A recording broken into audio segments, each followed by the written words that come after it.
अब सबको पता चल गया कि तेज बॉलर पे आपके बल्लेबाज हल्के हैं, फंसते हैं, क्या कहेंगे? इसी तरह से आउट होना, एक ही तरह से आउट होना, और एक एक चीज डाइसेक्ट की जाती है। अब नया बैटिंग कोच आया माइकल स्मिथ, उसने डाइसेक्ट की होगी, उसने बताया होगा।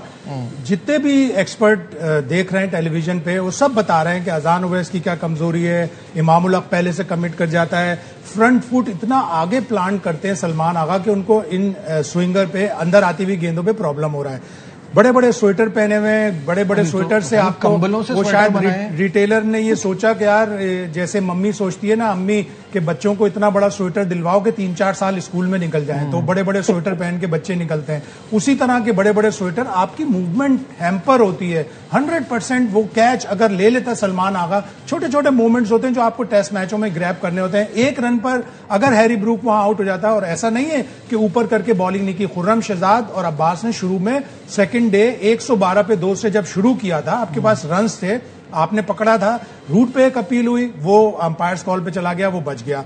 रूट आउट हुआ, उसके फौरन बाद अगर आप उसको आउट कर लेते, डैन लॉरेंस को भी आउट किया आपने, जॉर्डन कॉक्स को भी आउट किया, कॉक्स और रूट की 150 की पार्टनरशिप हुई, उसके बाद आपने 120 की एक और पार्टनरशिप करवा दी, इसलिए कि एक रन पर आपने वो कैच जो हैरी ब्रूक का गिराया था, आप गेम में वापस आ जाते। 220 पर 4 या 5 हो जाते, तो आप कम से कम आप प्रेस करते, तो आप उनकी टेल को आउट करते। लेकिन एक जैसी गलतियां, चाहे वो बॉलिंग हो, चाहे वो बैटिंग हो, चाहे वो फील्डिंग। या फिर आपकी एक्सपर्टीज का फायदा उठाते ना, मुझे ये बात बताइए ना कि ये जब गलतियां हमको टीवी पे बैठ के दिखाई दे रही हैं, जैसे मैं तो इस तरह की, इस लेवल की कोई क्रिकेट ही नहीं खेला, जब मुझे ये दिखाई दे रही है तो हमको क्या पीसीबी में लोगों को नहीं दिखाई दे रही, क्या एनसीए में नहीं देख रहे कि इनके फ्लॉस को कैसे ठीक किया जा सकता है?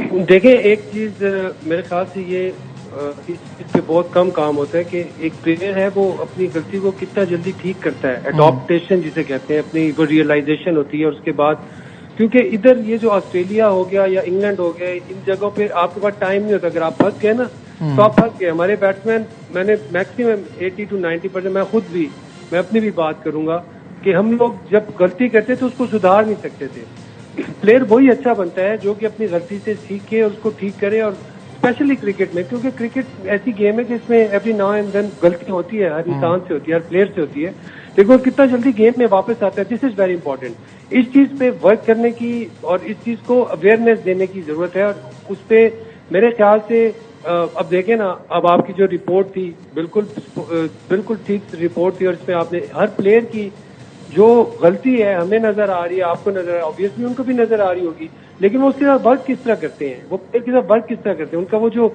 उस गलती से, क्योंकि देखें जब कोई फियर आ जाता है ना, सबसे बड़ी बात तो फियर ये होता है कि यार मैं अगला मैच खेलूंगा कि नहीं।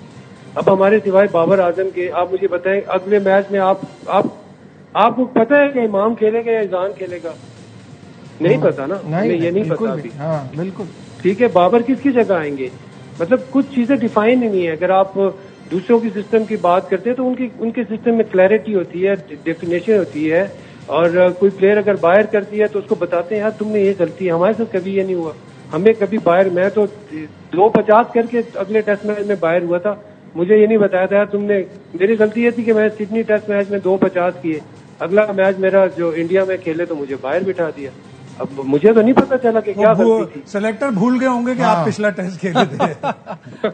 हम तो यहाँ ये होता है, ये हमारे यहाँ बहुत होता है। मैं और शायद भाई हमेशा जो है ना, ये डायमेंशिया की बीमारी जो हमारी, अल्लाह माफ करे, नहीं वो दरअसल वो स्क्वाड अपने सामने नहीं रखते जो पिछले सीरीज में खेला था, और नया स्क्वाड बना देते हैं पूरा। बहुत से प्लेयरों की मिसाल जो दिख रहा है ना सामने, वही दिख रहा है भाई। असल में हम कहते हैं सेलेक्टर अपना पिछला सेलेक्ट की हुई टीम को साथ रखें ताकि उनको याद रहे कि किसको लिया था और किसको खिलाए बगैर बाहर कर दिया। ये भी होता है पाकिस्तान में। बिल्कुल ऐसा ही है, जिस तरह आपने, अगर मैं देख रहा था कल परसों एक क्लिप देख रहा था, बिल्कुल यासिर बिल्कुल सही कह रहा है कि अब किसकी जगह आएगा। आप अगर अजान ओवैस को हटाएंगे, इमाम ने तो रन किए पहली इनिंग में, वो तो बच जाएगा। अजान को हटाएंगे तो आपको अब्दुल्ला शफीक या शान मसूद को कहना पड़ेगा कि ओपन करें। मिडिल ऑर्डर में अगर कोई आ रहा है, बाबर आजम अगर मिडिल में ही आएगा ना 4 नंबर पे, तो आप या तो सऊद शकील को हटाएं या सलमान आगा को हटाएं, ताकि एक और अच्छा रिकॉर्ड हम दे दें कि एक टेस्ट मैच में कप्तान और अगले टेस्ट मैच में बाहर। और वैसे बात यह है, टू बी ऑनेस्ट, कि इस टीम में कोई भी बाहर हो सकता है, तो ये भी कोई ऐसी बात नहीं है। यहाँ सबकी परफॉर्मेंस एक जैसी है। यासिर, बहुत बहुत शुक्रिया वक्त देने का, thank you so much for your time. नाज़रीन, यहाँ वक्त हो गया एक ब्रेक का। ब्रेक से वापस आएंगे, डिस्कशन को आगे बढ़ाएंगे, हमारे साथ रहिए।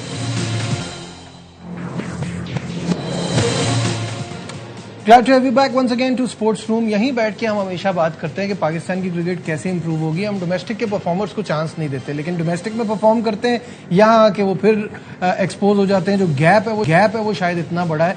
शायद भाई, ये जो शोएब मलिक ने बात की, क्या आप इससे अग्री करते हैं कि फिजिकल एंड मेंटल टफनेस नहीं है? मेरे हिसाब से तो ज्यादा बड़ा मसला स्किल है।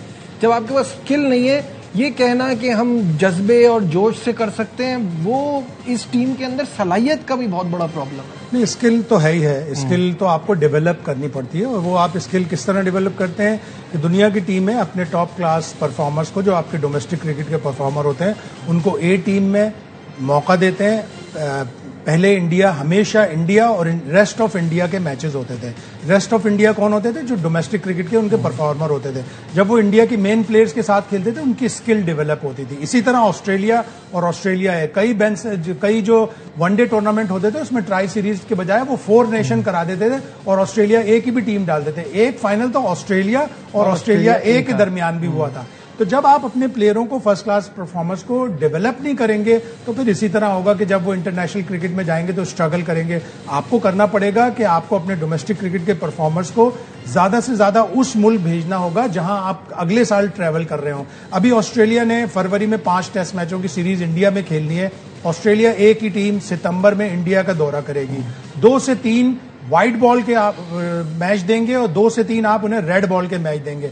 पिछले साल पाकिस्तान क्रिकेट बोर्ड ने, टू देयर क्रेडिट, कि उन्होंने शाहीन्स की टीम को इंग्लैंड भेजा था। अजान उवैस, रोहेल नजीर, सऊद शकील कप्तान थे, हैदर अली, ये सारे प्लेयर वहां पे रेड बॉल भी खेली इन्होंने, व्हाइट बॉल भी खेली। लेकिन वो नजर नहीं आ रहा है इंटरनेशनल क्रिकेट में, इसलिए कि जाहिर है आपको सामने वाले भी ऐसे प्लेयर देते हैं, ऐसे ओपोनेंट देते हैं जो अंडर स्ट्रेंथ होते हैं। ऐसे वेन्यूज उसके बावजूद आपको एटलीस्ट इंग्लैंड की कंडीशन का तो पता चलता है ना। अजान उवैस को गेम अवेयरनेस पे जाके जरूर बात करनी चाहिए सरफराज को, कि यार तुमने देखा कि वो रूट उसके पास गया, उसने उससे बात की, जाके अपने आप को वहां प्लेस किया, और तुमने वहीं शॉट मार दिया। आइंदा ऐसा ना करना। या तो पूरा शॉट मारते कि ऊपर से निकल जाती, या आधा शॉट मारा सीधा हाथ में चली गई। तो आपको अपने प्लेयरों को डेवलप करना पड़ेगा, स्पेशली फास्ट बॉलर्स को डेवलप करना पड़ेगा। अगर ऑस्ट्रेलिया का माइकल नीसर 36 साल की उम्र में 125 से 135 पे जा सकता है, तो हमारे सारे बॉलर्स भी उससे यंग हैं, वो भी जा सकते हैं, बशर्ते कि आप उनको डेवलप करें। चलते चलते ये बात करना बहुत जरूरी है, बिग अचीवमेंट फॉर बांग्लादेश की। उन्होंने पहला टेस्ट मैच जीता, लेकिन ऑस्ट्रेलिया बाउंस बैक, हार उनको बर्दाश्त नहीं है, वो उन्होंने शो किया। लेकिन ये बात मानना पड़ेगी शायद भाई कि ऑस्ट्रेलिया को वो बैकफुट पिला है, इस तरह की पिच बनानी पड़ी। वो हमेशा पहले बैटिंग करना पसंद करते हैं, बैटिंग करवाई। उन्होंने भी कहा कि अब रिस्क नहीं लेंगे। नो डिसरिस्पेक्ट टू बांग्लादेश, लेकिन बांग्लादेश दोनों टेस्ट आराम से हार सकता था। ऑस्ट्रेलिया ने पहला टेस्ट प्योर एरोगेंस से हारा है। टॉस जीत के वो पहले बैटिंग करने वाली पिच ही नहीं थी। यहाँ पे करके दिखाते ना 2-0 हार जाते। तो कह रहा हूं कि यहाँ पे अगर वो करते बैटिंग पहले, तो ऑस्ट्रेलिया 2-0 हार जाता। वो भी 70, 80, 90, 100 पे आउट हो जाते। पहला टेस्ट उन्होंने हार कर उन्होंने सोचा कि यार ये हम किनसे हार गए।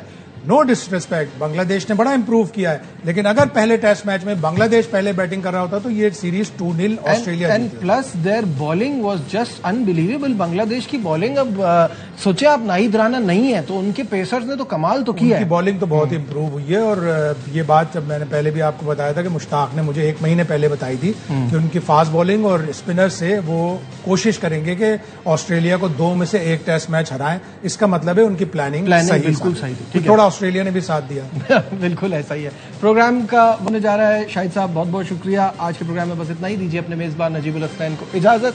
अपना बहुत ख्याल रखिए। अल्लाह हाफिज।